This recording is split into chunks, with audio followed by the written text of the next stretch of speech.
Abul Hasan Shiraz 1956 Washington DC-യിലേക്ക് ഔദ്യോഗികമായി അയച്ചതോടുകൂടി അമേരിക്കയും ഇറാനും തമ്മിലുള്ള ബന്ധം കുറച്ചുകൂടി ദൃഢമായി. 1883 സാമുവൽ GW ബെഞ്ചമിനെ നിയമിക്കുന്നു. ഇറാനിലേക്ക് ആദ്യത്തെ ഔദ്യോഗിക നയതന്ത്ര പ്രതിനിധിയായി അമേരിക്ക. എന്നാലും 1944 വരെ അംബാസഡർ സ്ഥാനം സ്ഥാപിക്കപ്പെട്ടിരുന്നില്ല. പിന്നീട് അമേരിക്കൻ ഐക്യനാടുകളിലെ ആദ്യത്തെ ഇറാനിയൻ അംബാസഡറായി മിർസ അൽ അബുൽ ഹസൻ ഖാൽ ഇൽച്ചി കബീർ എന്ന വ്യക്തി വന്നു. ഓരോ ഭരണാധികാരികൾ മാറി മാറി വരുമ്പോഴും രാജ്യത്തിന്റെ പുരോഗതി നല്ല രൂപത്തിൽ മെച്ചപ്പെട്ടുകൊണ്ടിരുന്നു. എങ്ങനെയാണ് അമേരിക്ക പോലെയുള്ള രാജ്യങ്ങളുടെ കൾച്ചർ ഇറാനിലേക്ക് കടത്തി വിടുന്നത്, എങ്ങനെയാണ് അവരെ ഇംപ്ലിമെന്റ് ചെയ്യുന്നത് എന്നതിന്റെ നേർസാക്ഷി നമ്മൾ മനസ്സിലാക്കുമായിരുന്നു. പേർഷ്യൻ കാര്യങ്ങളിലൊക്കെ US-നൊന്നും വലിയ താല്പര്യമില്ല, അവരുടെ വിഷയങ്ങളിലൊന്നും ഇടപെട്ടില്ല. പക്ഷേ രണ്ട് രാജ്യങ്ങളും തമ്മിൽ അഭിപ്രായ വ്യത്യാസമൊന്നും ഇല്ലാതെ നിലനിന്നു. നസറുദ്ദീൻ ഷായുടെ കീഴില് പ്രധാനമന്ത്രി അന്നത്തെ അമീർ കബീർ, അയാളും വാഷിംഗ്ടണിലെ അമേരിക്കൻ സർക്കാരുമായി നേരിട്ടൊരു ബന്ധം സ്റ്റാർട്ട് ചെയ്തു.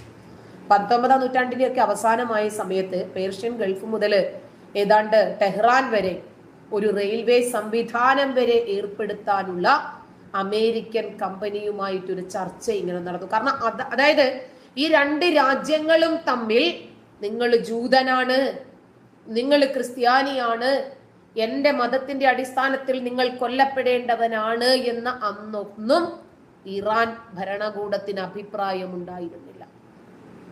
രണ്ടാം ലോക മഹായുദ്ധം വരെ ഏതാണ്ട് ഇറാനും അമേരിക്കയും തമ്മിൽ നല്ല രൂപത്തിൽ പോയി. പിന്നെ പേർഷ്യൻ ഭരണഘടനാ വിപ്ലവത്തോട് അനുഭാവം പുലർത്തുന്ന ഒരുപാട് ഇറാനികൾ ഇവരുടെ കാര്യങ്ങളിൽ ബ്രിട്ടീഷ് റഷ്യൻ ആധിപത്യം അത് നശിപ്പിക്കണമെന്നൊക്കെ പറഞ്ഞിട്ട് പോരാട്ടത്തില് US-നെ ഒരു ശക്തിയായിട്ട് ഉപയോഗിച്ചു. ഈ രണ്ട് രാജ്യങ്ങൾ തമ്മിൽ വളർന്നു വന്നാൽ നമുക്ക് തലവേദനയാണെന്ന് മനസ്സിലായി. ഈ രാജ്യത്തിന്റെ താല്പര്യം ഹമാസ് ഭീകരരോടൊപ്പം നിന്നാൽ അത് ഭാവിയിൽ നമുക്ക് തലവേദനയാണ് എന്ന് ഇന്ത്യൻ ഭരണകൂടം മനസ്സിലാക്കിയത് എങ്ങനെയാണ് ക്രിമിനൽ നിയമങ്ങൾ ജൂലൈ 1, 2024 പുനരാവിഷ്കരിക്കപ്പെട്ടത്, തിരുത്തപ്പെട്ടത്? പുതിയ 3 നിയമങ്ങൾ നമ്മുടെ രാജ്യത്ത് നിലവിൽ വന്നത്. ഹമാസ് ഭീകരനെ കേരളത്തിൽ കൊണ്ടുവന്ന് ഒരു വിർച്വൽ മീറ്റിംഗിൽ പങ്കെടുക്കുന്നതുവരെ നമ്മുടെ നാടിന്റെ ജനാധിപത്യം മാറിയിട്ടുണ്ടെങ്കിൽ അവരുടെ മതേതരത്വം കാപട്യമാണ് എന്ന് നമ്മുടെ രാജ്യം മനസ്സിലാക്കിയിട്ടാണ് പുതിയ നിയമം കൊണ്ടുവരുന്നത്. നമ്മുടെ രാജ്യം അത് മനസ്സിലാക്കുന്നു. അതുപോലെയാണ് ഇറാനും അമേരിക്കയും തമ്മിലുള്ള ബന്ധം അങ്ങനെ തുടർന്ന് പോയാൽ തുർക്കിക്ക് ചൊറിച്ചിൽ തുടങ്ങി. അമേരിക്കൻ വ്യാവസായിക ബിസിനസ് നേതാക്കള് ഇറാന്റെ സമ്പദ് വ്യവസ്ഥയെ നവീകരിക്കാനും ബ്രിട്ടീഷ് റഷ്യൻ സ്വാധീനത്തിൽ നിന്ന് സ്വയം മോചിപ്പിക്കാനുമുള്ള നീക്കത്തെ പിന്തുണച്ചു. പിന്നീട് ഇറാനും അമേരിക്കയും തമ്മിൽ കലുഷിതമായ ചില അസ്വാരസ്യങ്ങൾ ഉണ്ടാകുകയാണ്. 1951 ഈ ഷാ പഹ്ലവിയുടെ ഭരണത്തില് ഭയങ്കര രാജ്യസ്നേഹിയായ മുഹമ്മദ് മൊസാദിഖ് അയാള് പ്രധാനമന്ത്രിയായിട്ട് വരുന്നു. ഈ 1953 ഈ മൊസാദിഖിനെ അമേരിക്കയുടെയും ബ്രിട്ടന്റെയും ഇന്റലിജൻസ് സർവീസ് സ്ഥാനഭ്രഷ്ടനാക്കുന്നു. 63-64 ഈ ഷായുടെ അമേരിക്കയുമായിട്ടുള്ള ബന്ധത്തിനെതിരെ സംസാരിക്കുന്നു ആത്മീയ നേതാവായ ആയത്തുള്ള ഖൊമേനി. അയാളെ അറസ്റ്റ് ചെയ്ത് തുർക്കിയിലേക്ക് നാടുകടത്തും. ആയത്തുള്ള ഖൊമേനി നിങ്ങൾക്കറിയില്ലേ? ദി സാത്താനിക് വേഴ്സസ് എന്ന പുസ്തകം സൽമാൻ റുഷ്ദി എഴുതിയതിന്റെ പേരിൽ ആ മനുഷ്യനെ കൊന്നാൽ ലക്ഷക്കണക്കിന് ഇനാം നിങ്ങൾക്ക് പ്രഖ്യാപിച്ചു. എത്ര അസഹിഷ്ണുതയാണെന്ന് നോക്കിക്കേ. വിവരങ്ങളോട്, അറിവുകളോട്, വിമർശനങ്ങളോട്, എതിരഭിപ്രായങ്ങളോട്. 1978 ഇറാനിൽ കലാപം. ഖൊമേനി പാരീസിൽ നിന്ന് വിമോചന സമരത്തിന് ആസൂത്രണം ചെയ്യുവാണ് ഷായുടെ ഭരണകൂടത്തിനെതിരെ. 79 ഇറാനിലെ വിപ്ലവം ഷാ ഭരണത്തെ അടിമുടി വാരി വലിച്ച് നിലത്തൊട്ടിച്ചു. 1 മാസം കഴിഞ്ഞു. അർബുദ ചികിത്സയ്ക്ക് വേണ്ടി അമേരിക്കയിലെ ന്യൂയോർക്കിലേക്ക് പോകാൻ ഷാ പോകുന്നു. 1979 ഇറാനെ ഒരു ഇസ്ലാമിക ജനാധിപത്യ രാജ്യമായി പ്രഖ്യാപിക്കാൻ കൊമേനി തിരിച്ചെത്തി. ഇസ്ലാമിക ജനാധിപത്യം എന്നത് നിങ്ങൾക്ക് എന്തെങ്കിലും തോന്നുന്നുണ്ടോ? എനിക്കും അത് തന്നെ തോന്നുന്നത്. ഇസ്ലാമിക ജനാധിപത്യമാണ്. ശരി, കൊമേനിയാണ്. അദ്ദേഹത്തിന്റെ പിന്തുണയോടെ ടെഹ്റാനിലെ അമേരിക്കൻ എംബസി ഇറാനിയൻ വിദ്യാർത്ഥികൾ കൈയടക്കി. 52 അമേരിക്കക്കാരെ 444 ദിവസത്തേക്ക് ബന്ദിയാക്കി. അമേരിക്ക ഇറാന്റെ സമ്പദ് വ്യവസ്ഥയെ മരവിപ്പിച്ചിട്ട് നല്ല പണി കൊടുത്തു.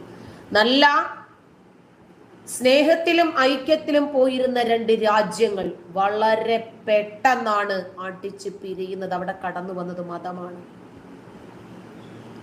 മതം കടന്നു വരാത്ത സമയത്ത് ഇവർ സ്നേഹത്തിലും ഐക്യത്തിലുമായിരുന്നു, സഹകരണത്തിലുമായിരുന്നു. 1980 US ഇറാനുമായിട്ടുള്ള എല്ലാ ബന്ധവും അവസാനിപ്പിക്കുന്നു. അമേരിക്ക കയറ്റുമതിക്ക് വിലക്കേർപ്പെടുത്തുന്നു. ഇറാൻ നയതന്ത്രജ്ഞരെ സ്വന്തം രാജ്യത്തു നിന്ന് പുറത്താക്കി. അങ്ങനെ 1980 തന്റെ ബന്ധികളെ രക്ഷപ്പെടുത്തുന്നതിന് വേണ്ടി അമേരിക്കയുടെ രഹസ്യ സൈനിക നീക്കം അത് കാലാവസ്ഥ മോശമായി മുന്നോട്ട് പോയില്ല. പിന്നീട് ഷാ ഈജിപ്തിൽ വെച്ചിട്ട് 60ാമത്തെ വയസ്സിൽ ഹൂറികളുടെ അടുത്തെത്തി. 81 പിന്നീട് പ്രസിഡന്റ് കാർട്ടർ അത് കഴിഞ്ഞിട്ട് ബന്ധികളെയൊക്കെ മോചിപ്പിച്ചു.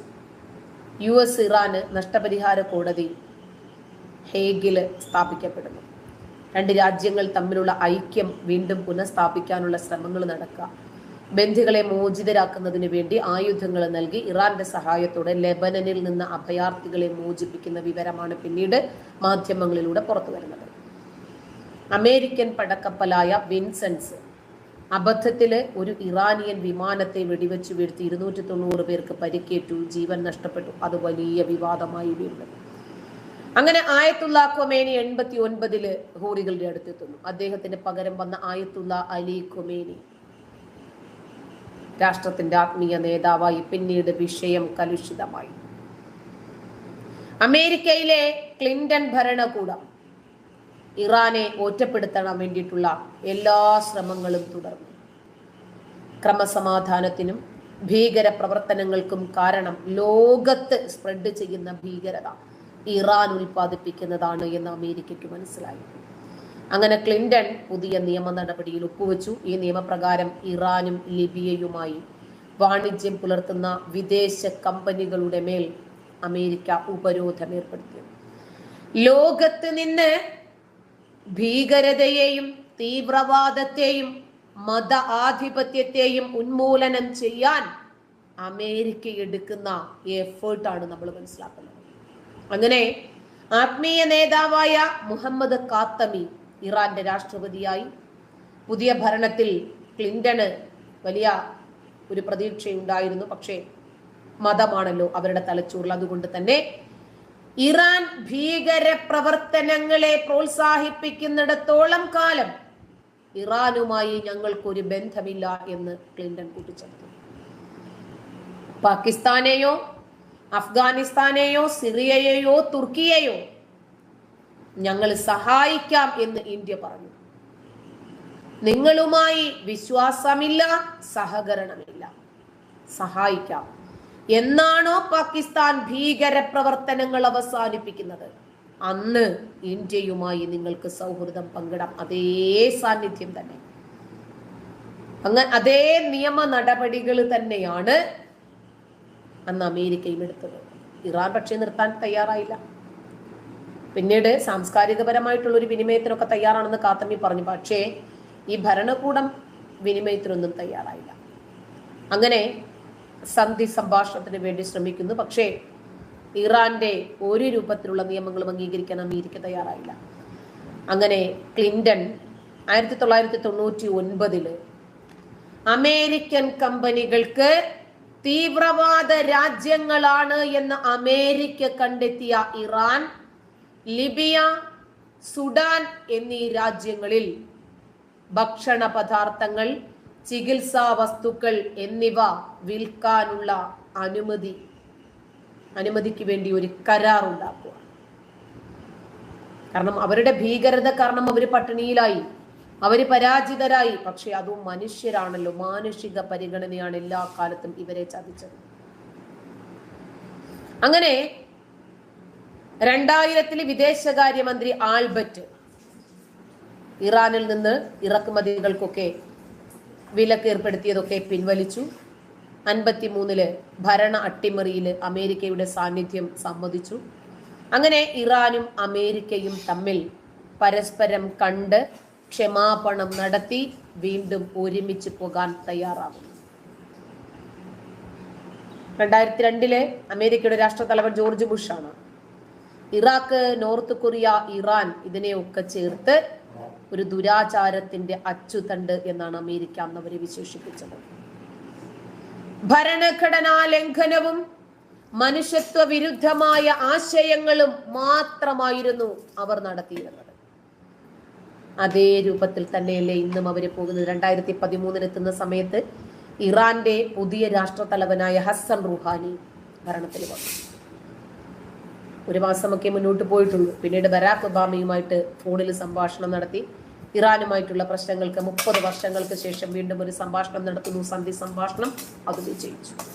അങ്ങനെ 2 രാജ്യങ്ങളും തമ്മിൽ വീണ്ടും ഒരു സൗഹൃദത്തിലേക്ക് പോകുന്നു. 2015 വലിയ സന്തോഷത്തിൽ തന്നെയാണ് പോയിരുന്നത്. അമേരിക്ക, അതുപോലെ United Kingdom, France, China, Russia, Germany ഇവരുമൊക്കെയായി ഒരുപാട് ഉടമ്പടികൾ ഉണ്ടായി. ഈ ഉടമ്പടി പ്രകാരം ഇറാന് അവരുടെ ഒരുപാട് പ്രവർത്തനങ്ങൾ പരിമിതപ്പെടുത്തി അന്താരാഷ്ട്ര ഔദ്യോഗിക ബന്ധങ്ങൾ ഇറാനും കൂടി ലഭിക്കത്തക്ക രൂപത്തിൽ അമേരിക്ക കരാറുകൾ ഉണ്ടാക്കി. പിന്നീടാണ് ട്രംപ് 2018 മെയ് മാസത്തിലാണ് ഇറാനുമായിട്ട് ഇനി നമുക്ക് യോജിക്കാൻ പറ്റില്ല എന്ന് കണ്ടെത്തി. വീണ്ടും ഉപരോധം. 2 രാജ്യങ്ങൾ തമ്മിലുള്ള ബന്ധം വീണ്ടും വഷളാകുന്നു. എന്താണ് ഇവിടെ കടന്നു വരുന്നത് എന്ന് ആലോചിക്കണം. ഭീകരതയാണ്. 52 ബോംബറുകളെയാണ് ഗൾഫിലേക്ക് ഇറാൻ അയച്ചത്. മെയ് ജൂൺ മാസങ്ങളിൽ 2019 വീണ്ടും ഒമാനിലെ 6 എണ്ണക്കപ്പലുകളിൽ സ്ഫോടനങ്ങൾ ഉണ്ടാകുന്നു. ഇറാനാണ് കുറ്റം ചെയ്തത് എന്ന് അമേരിക്ക പറഞ്ഞു. അങ്ങനെ പിന്നീട് നിരന്തരം സംഘട്ടനങ്ങളായി. ചോദ്യം ഇതാണ്, ഈ മതം മുറുകെ പിടിച്ച് ഈ മതം സ്ഥാപിക്കുന്നതിനു വേണ്ടി ജിഹാദുമായി ഇറങ്ങിയിട്ട് ഇവർ എന്താണ് ഇത്രയും കാലം ഈ ലോകത്തിന് സംഭാവന ചെയ്തത്? US ഡ്രോൺ ആക്രമണത്തിലാണ് ബാഗ്ദാദിൽ സുലൈമാനിയെ കൊല്ലുന്നത്. എത്ര ഭരണാധികാരികളാണ് തോക്കിൻ കുഴലിൽ വീണത്? അപ്പോ ഇവരെ എവിടെയാണോ മതം കലർത്താൻ ശ്രമിക്കുന്നത് അവിടെയൊക്കെ ഇവർക്ക് പണി കിട്ടിയിട്ടേ ഉള്ളൂ. സമാധാനം എന്ന ഒരു അന്തരീക്ഷം ഇവരെ സംബന്ധിച്ചിടത്തോളം ഇല്ല.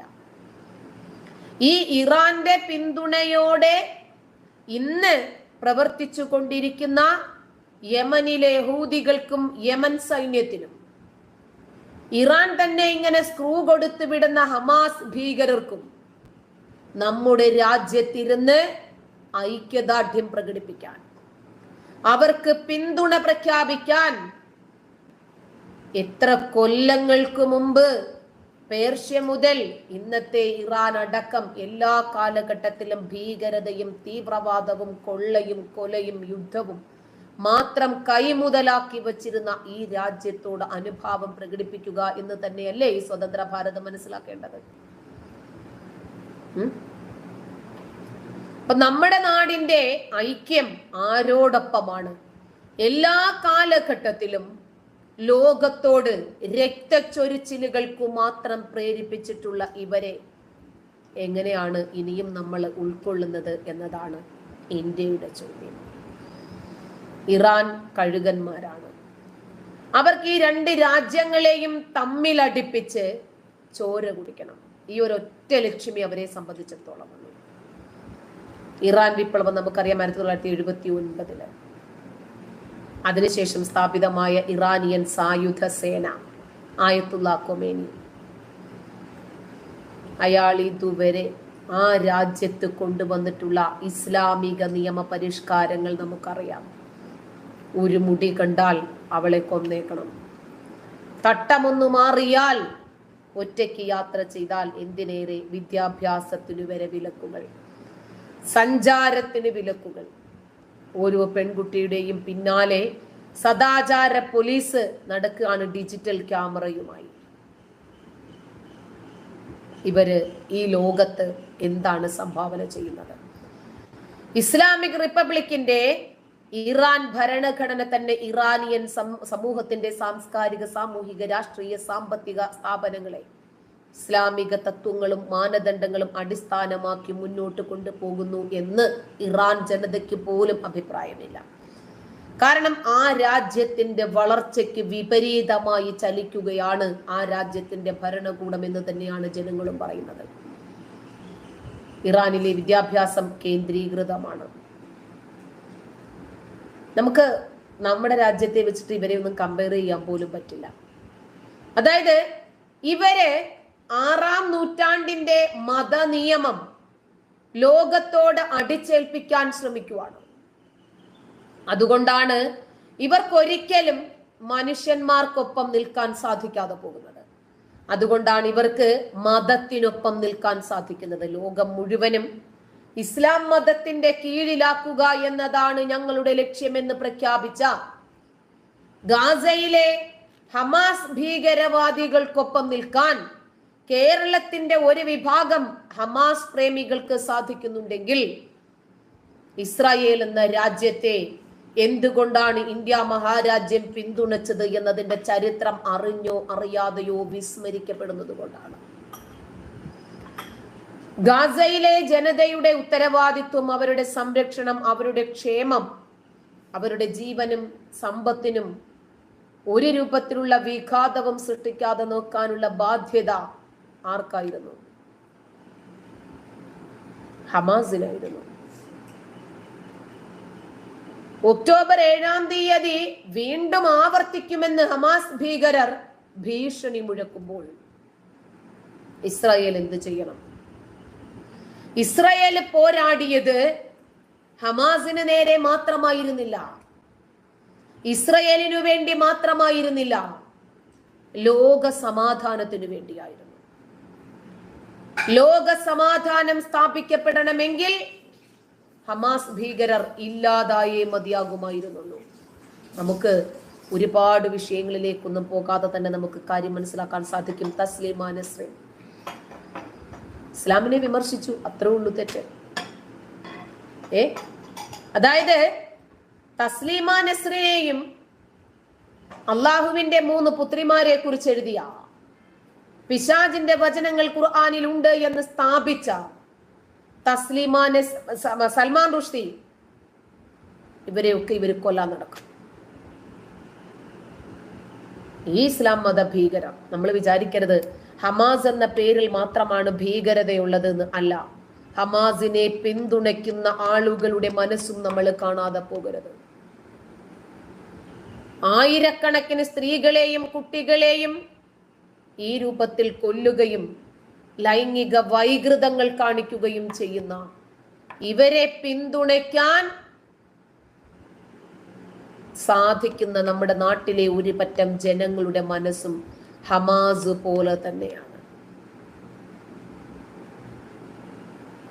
ഇസ്ലാമിനെ സംബന്ധിച്ച് ഇസ്ലാമിന്റെ തീവ്രവാദത്തെയും ഭീകരതയെയും ഈ കാലഘട്ടത്തിന് അനുചിതമല്ലാത്ത വസ്തുതകളും പറഞ്ഞാൽ അവരെ ജീവിക്കാൻ അനുവദിക്കില്ലെന്നും ഭീഷണിപ്പെടുത്തിയും കൊലവിളിയും തെറിവിളിയും നടത്തിയും കൊല്ലാൻ അവസരം പാർത്തും നടക്കുന്ന ആളുകളുണ്ടല്ലോ, അവരുടെ മനോഭാവം അതുതന്നെയാണ്. ഹമാസ് ഇസ്രായേലിനോട് ചെയ്യുന്നത് പോലെ ഇവർക്ക് ചെയ്യാൻ ഒരു അവസരമില്ല എന്നത് മാത്രമേ വ്യത്യാസമുള്ളൂ. പെരുമാൾ മുരുകന് സ്വീകരണം നൽകിയത് കണ്ടില്ലേ? കാൽബുർഗിക്ക് അനുസ്മരണങ്ങൾ നൽകിയത് കണ്ടില്ലേ? സുധീന്ദ്ര കുൽക്കർണി അവരുടെ കരിയോയിൽ വീണ മുഖം പ്രൊഫൈൽ പിക്ചറാക്കി ആവിഷ്കാര സ്വാതന്ത്ര്യം നടത്തി. ആവിഷ്കാര സ്വാതന്ത്ര്യത്തിന് വേണ്ടിയിട്ട് ഇവര് മുറവിളി കൂട്ടി. മനസ്സിലായ? ഇത് സെലക്റ്റീവാണ് നമ്മുടെ നാട്ടിന്റെ എല്ലാ തരത്തിലുള്ള ഈ ഇരവാദങ്ങളും. കാരണം നമുക്കറിയാം, ഇസ്ലാം മതത്തെ കുറിച്ച് എഴുതിയ, ഇസ്ലാം മതത്തെ വിമർശിച്ച സൽമാൻ റുഷ്ദിയെയും തസ്ലീമ നസ്രിനെയും ഒക്കെ അംഗീകരിക്കാൻ നമ്മുടെ നാട്ടിലെ ഹമാസ് ഭീകരർക്ക് പറ്റുമോ? കൈയും വെട്ടും കാലും വെട്ടും, വേണ്ടി വന്നാൽ സൂനയും വെട്ടും. ആ മുദ്രാവാക്യമൊക്കെ നമുക്ക് കേൾക്കാം. അതായത് ഇവരുടെ കിതാബിൽ ഇവരെ പഠിപ്പിക്കുന്നത് അസഹിഷ്ണുതയാണ്. അള്ളാഹുവിനെയോ അവന്റെ റസൂലിനെയോ ആരെങ്കിലും വിമർശിക്കുകയോ അനുസരണക്കേട് കാണിക്കുകയോ ചെയ്താൽ അവരെ ഇല്ലാതാക്കണമെന്നല്ലേ പറഞ്ഞത്?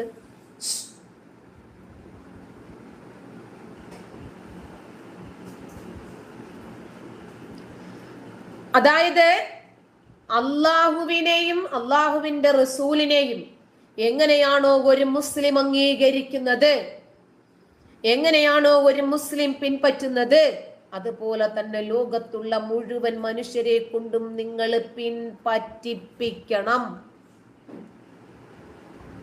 അതാണ് നമ്മുടെ കിതാബിൽ പഠിപ്പിക്കുന്നത്. അതിനെതിരെ പ്രവർത്തിച്ചാൽ അവനെ കൊന്നേക്ക്, അല്ലെങ്കിൽ നാട് കടത്തിയേക്ക്, അല്ലെങ്കിൽ എതിർദിശകളിൽ നിന്ന് കൈയും കാലുകളും വെട്ടിയേക്കുന്നു. മനസ്സിലായ? അപ്പോ ഇവരെ സ്വീകരണം കൊടുത്ത ആളുകള് ഹൈന്ദവ മതത്തിനെതിരെയാണ്. അതുകൊണ്ട് നമുക്ക് സന്തോഷമാണ്. ഞമ്മന്റെ മതത്തെ പറഞ്ഞാൽ മാത്രമേ നമുക്ക് അംഗീകരിക്കാൻ പറ്റാതെയുള്ളൂ, മറ്റേ മതത്തെ പറഞ്ഞാൽ നമുക്ക് ഒരു കുഴപ്പമില്ല. അതല്ലേ ഹൈന്ദവ വിശ്വാസങ്ങളെ അവഹേളിക്കുകയും അവരുടെ ദേവിമാരെ ഒക്കെ നഗ്നരായി കാണാനാണ് എനിക്ക് താല്പര്യമെന്ന് പറഞ്ഞ് ചിത്രങ്ങൾ വരച്ച MF ഹുസൈനെ പോലെയുള്ള ആളുകളെ വാഴ്ത്തിയില്ലേ, ലേഖനങ്ങൾ എഴുതിയില്ലേ ഭൂരിപക്ഷമുള്ള നാട്ടില്? പൂർണ്ണ ബഹുമതിയോടുകൂടി അദ്ദേഹത്തിന് പൗരത്വം നൽകിയില്ലേ? കാരണം എന്താ? MF ഹുസൈൻ ഞമ്മന്റെ പടച്ചോനെ തൊട്ടിട്ടില്ല, ഞമ്മന്റെ ഖുർആനെ തൊട്ടിട്ടില്ല, ഞമ്മന്റെ നബിയെ കുറിച്ച് ഒരു വാക്കും പറഞ്ഞിട്ടുമില്ല. അതുകൊണ്ട് ഫ്രഞ്ച് മാസികയെ, ഷാർലി ഹെബ്ദോയെ ഞങ്ങൾ അവരുടെ സ്ഥാപനത്തോടെ ചുട്ടുകൊല്ലും. കാരണം എന്താ? ഞമ്മന്റെ മുത്തിന്റെ പടം വരയ്ക്കുക, ഞമ്മന്റെ മുത്തുനബിയുടെ ചിത്രം കാർട്ടൂൺ രൂപത്തിൽ വരച്ച് പരിഹസിക്കുകയോ അനുവദിക്കില്ല. ദി അഡാർ ലവ് എന്ന സിനിമയില് മാണിക്യമലരായ പൂവി എന്ന പാട്ട് ഒന്നോ രണ്ടോ ലൈൻ കേട്ടതേ ഉള്ളൂ, അപ്പോഴേക്ക് ഇവിടത്തെ മതവികാരം ജ്വലിച്ചു നിന്നില്ലേ? നമുക്ക് സഹിക്കാൻ പറ്റില്ല. MF ഹുസൈൻ വരച്ചത് ഹൈന്ദവ ദേവതയുടെ നഗ്ന ചിത്രങ്ങളല്ലേ? അന്യമതസ്ഥരെ വെറുക്കാനും അവഹേളിക്കാനും നമ്മുടെ അടിസ്ഥാന തത്വമല്ലേ പഠിപ്പിക്കുന്നത്, നമ്മുടെ ഗ്രന്ഥമല്ലേ പഠിപ്പിക്കുന്നത്? ഗാസയിലെ ഇസ്രായേലിന്റെ ആക്രമണത്തിൽ ഒരുപാട് പിഞ്ചു കുഞ്ഞുങ്ങൾ മരിച്ചു വീഴുമ്പോൾ സ്ത്രീകൾ അഭയാർത്ഥികളായി കുഞ്ഞുങ്ങളെയും പെറുക്കി നെട്ടോട്ടമോടുമ്പോൾ അവർക്ക് വേണ്ടി ഞങ്ങൾ ഹാഷ്ടാഗുകൾ ഇടും, പിന്തുണ പ്രഖ്യാപിക്കും. അവർക്ക് വേണ്ടി ഞങ്ങൾ കഥ എഴുതും, കവിത എഴുതും, ചർച്ചകൾ സംഘടിപ്പിക്കും. സോഷ്യൽ മീഡിയയിൽ ഞങ്ങൾ നെഞ്ചിലിടിച്ച് നിലവിളിക്കും. പക്ഷേ സിറിയയിൽ ഐസിസിന്റെ ബോംബിങ്ങിൽ മരിച്ചാലേ ഒന്നും ഉണ്ടാവില്ല. കാരണം എന്താ? നമ്മൾ തന്നെയല്ലേ അവിടെയും ചെയ്യുന്നത്. അവിടെ അനുശോചനമൊന്നും വേണ്ട. യമനിലെ സൗദി മിസൈലുകൾ തലയ്ക്കു മുകളിലൂടെ സാധാരണക്കാരൻ്റെതു പതിപ്പിച്ച് തലകൾ അടർന്നു വീഴുമ്പോൾ, പൊട്ടിത്തെറിക്കുമ്പോൾ, സാധാരണക്കാരായ മനുഷ്യർ വെന്ത് തീരുമ്പോൾ, സിറിയയിൽ മരിച്ചു വീഴുന്നവരെ കുറിച്ചോ യമനിൽ മരിച്ചു വീഴുന്നവരെ കുറിച്ചോ നമ്മൾ മിണ്ടത്തില്ല. കാരണം എന്താ? മിണ്ടല്ലേ? ഇസ്രായേൽ ഗാസയിൽ ബോംബിടുന്നുണ്ട്, നമുക്ക് ഗാസക്കാർക്ക് വേണ്ടി നെഞ്ചിലിടിച്ച് നിലവിളിക്കാം. യമനിൽ ബോംബിടുന്നത് വേണ്ടെന്നേ. യമനും ഞമ്മന്റെ രാജ്യങ്ങളാണ് മരിച്ചു വീഴുന്നത്, ഞമ്മന്റെ ആളുകൾ തന്നെയാണ് കൊല്ലുന്നത്. അപ്പൊ നമ്മൾ ആരുടെ കൂടെ നിൽക്കും? ജോസഫ് മാഷിന്റെ കൈവെട്ടിയ ആളുകള് പോലീസ് കൊണ്ടുപോയത് നമ്മൾ കണ്ടില്ലേ? ചിരിച്ചുകൊണ്ടാണ് വിലങ്ങുമായിട്ട് പോയത്. കാരണം എന്തോ ഒരു അള്ളാഹു ഇഷ്ടപ്പെടുന്ന വലിയ ഒരു പ്രവൃത്തി ചെയ്ത ചാരിതാർത്ഥ്യമായിരുന്നു അവരുടെ മുഖത്തൊക്കെ ഉണ്ടായിരുന്നത്. ശരിക്കും അതാണ് സത്യം. കാരണം എന്നറിയോ? ഖുർആൻ പറഞ്ഞതല്ലേ, അള്ളാഹുവിനെയോ അവന്റെ റസൂലിനെയോ വിമർശിക്കുകയോ ആക്ഷേപിക്കുകയോ പരിഹസിക്കുകയോ വിശ്വസിക്കാതിരിക്കുകയോ ചെയ്താൽ അവരുടെ കൈകാലുകൾ എതിർദിശകളിൽ നിന്ന് ഛേദിച്ച് കളയണമെന്ന് ഖുർആൻ പറഞ്ഞതല്ലേ? ആ ഖുർആനിന്റെ ശിക്ഷ നടപ്പിലാക്കിയ പോപ്പുലർ ഫ്രണ്ടുകാരെ എങ്ങനെയാണ് കുറ്റം പറയുക?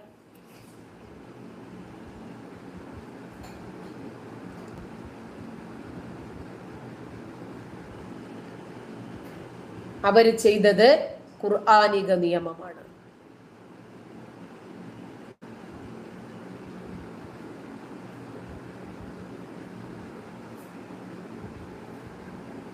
ഖുർആനിലെ നിയമം നടപ്പിലാക്കാനാണ് പോപ്പുലർ ഫ്രണ്ടുകാർ ശ്രമിച്ചത്.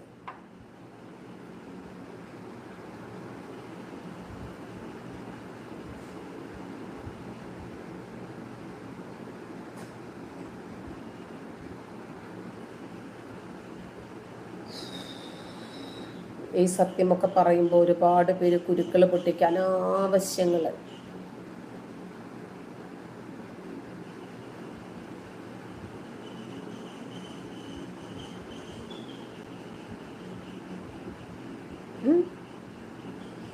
പുതിയ പുതിയ ചീത്തകളാണ്.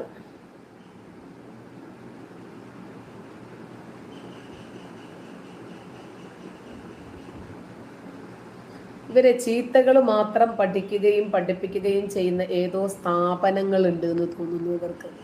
കാരണം പുതിയ പുതിയ തെറിവിളികളൊക്കെ വരുന്നത് ഇവരുടെ ഭാഗത്ത് നിന്നാണ്. സാരമില്ല മോനെ,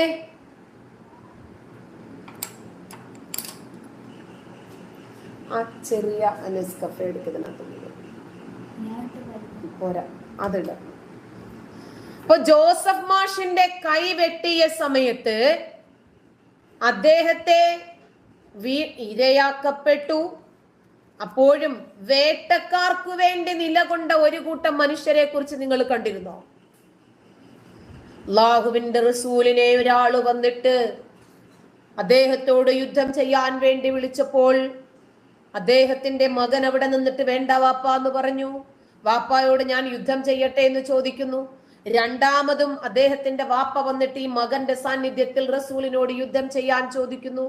റസൂല് മിണ്ടാതിരിക്കുന്നു. മൂന്നാമത്തെ തവണ ഈ വാപ്പ വന്നിട്ട് റസൂലെ എന്നോട് നിങ്ങൾ യുദ്ധത്തിനുണ്ടോ എന്ന് ചോദിച്ചപ്പോൾ പ്രവാചകന്റെ അനുമതിക്ക് കാത്തു നിൽക്കാതെ മകൻ ഇറങ്ങി വരികയും അള്ളാഹുവിന്റെ റസൂലിനെ ധിക്കരിച്ചാലുള്ള ശിക്ഷ എന്താണ് എന്ന് ലോകത്തിന് പഠിപ്പിച്ചു കൊടുക്കുകയും ചെയ്തു. സ്വന്തം പിതാവിന്റെ കഴുത്തു വെട്ടി ആ കഴുത്ത് അന്തരീക്ഷത്തിലൂടെ പോയപ്പോൾ വീണ്ടും അത് അന്തരീക്ഷത്തിൽ വെച്ചിട്ട് വെട്ടിയത്രേ.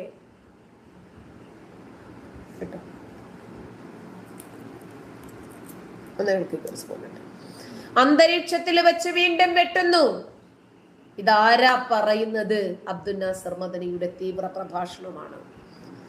അള്ളാഹുവിന്റെ റസൂലിനെ ഒരാൾ നിഷേധിച്ചാൽ, അള്ളാഹുവിന്റെ റസൂലിനെ ഒരാൾ പരിഹസിച്ചാൽ, അള്ളാഹുവിന്റെ റസൂലിനെ ഒരാൾ വിമർശിച്ചാൽ, അള്ളാഹുവിന്റെ റസൂലിനോട് ഒരാൾ അനുസരണക്കേടു കാണിച്ചാൽ അവരുടെ തല വെട്ടിയെടുത്ത് ഫുട്ബോൾ തട്ടുന്നത് പോലെ തട്ടിയ ഒരു മകന്റെ വീരസാഹസിക കഥകളാണ് ഞാൻ നിങ്ങളുമായി പങ്കുവയ്ക്കുന്നത് എന്നായിരുന്നു അബ്ദുൽ നാസർ മദനി ജോസഫ് മാഷെ പറഞ്ഞത്.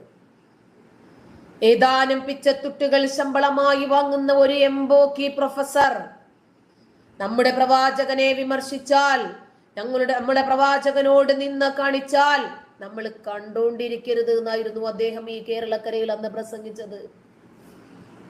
അതായത് അപ്പോഴും വേട്ടക്കാരെ ന്യായീകരിക്കുകയും ഇരകളെ വീണ്ടും ശിക്ഷിക്കുകയും ചെയ്യുന്ന ഒരു സമീപനം.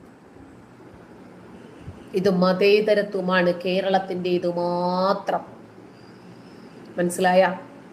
അതായത് വിശ്വാസികൾ പറയും അടിപൊളിയായിട്ടുണ്ട്, അവൻ നമ്മുടെ റസൂലിനെ പറയാനായോ, അത്യാവശ്യമാണ് അവന് എന്ന് പറയും. വേണമെങ്കിൽ